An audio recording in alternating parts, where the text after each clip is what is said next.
I don't have time. I'm just too busy. Have words like this ever escaped your lips? I'm sure if you're being truthful to yourself, then you'd have to admit using words like this before. It's no wonder we live in a society where we work longer days, take less holidays, and retire later in life than ever before.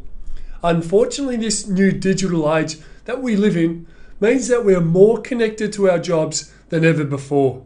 Leaving the office at 5 p.m. no longer means we are finished for the day. A recent research study suggests that up to 80% of people are taking work home to complete at least once per week. Gone is the normal 9 a.m. to 5 p.m. workday, which afforded us personal time. The problem is though, this busier, more stressful lifestyle is having detrimental effects on your health. The number of people taking work for home has increased by 41% over the last 10 years. It's horrifying to think what we are sacrificing to take this work home. Are we giving up time with our kids? Are we giving up cooking a healthy meal? Are we giving up exercise?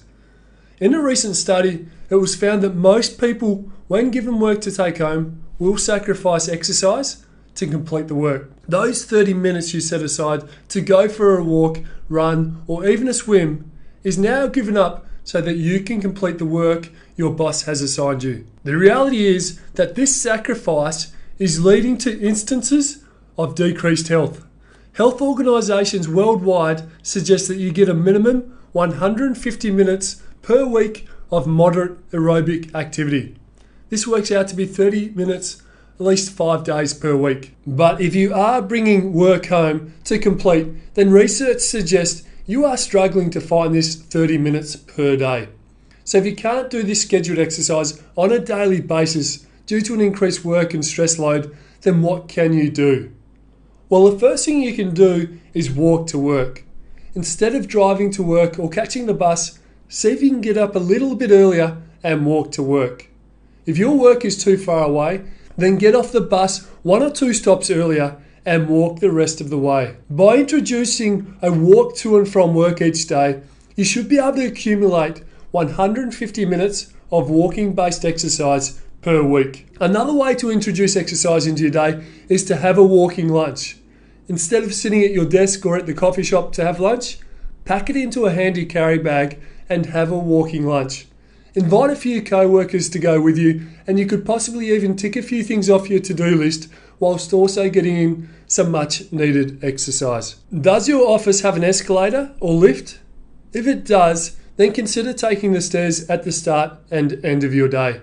I understand you may not be able to do this each and every time you go up and down, but by doing it twice a day could introduce another 10 to 30 minutes of activity into your day. The key to understand here is that if you are finding it hard to block out exercise in your day, then you should look for more creative ways to complete the goal of at least 30 minutes of moderate exercise per day. Recent research also states the importance of avoiding a sedentary lifestyle. So if you do have a desk job, make sure you are getting up and moving around at every single chance. Not only will it help you prevent postural loading pain, but the research also states it will also help you live better for longer. If you are willing and motivated, you'll find many ways you can introduce exercise into your day without needing to make sacrifices or significant changes to your daily routine. What can you do today to meet your 30-minute exercise quota?